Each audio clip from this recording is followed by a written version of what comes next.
Hi guys, welcome to Techavro. In this video, I'm gonna be showing you how to add highlight in Camtasia. So firstly, you have to go to the media and open your media file.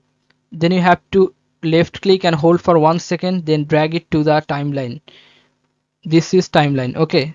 Then you have to go to annotations, this one, the annotation option you can see here, right?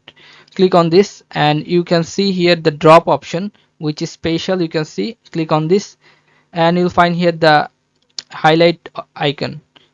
The highlight option is here. All you have to drag and drop to this timeline. Now if you click on this, see, it is highlighting here. Okay, if you want to change the highlight position, you can do it by with the mouse. If you want to highlight here, you can do it. If you want to change the highlight color, you can go here and choose any color you want. Okay, this is the highlight color. Now if you want to make this extend or till the last, work till the last, you have to do this with the mouse and make it equal.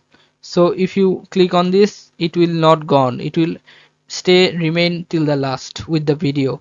Okay, so guys, this is how you can do this. Guys, if you find this video helpful, then please give a thumbs up and don't forget to subscribe the channel. Thank you so much for watching the video.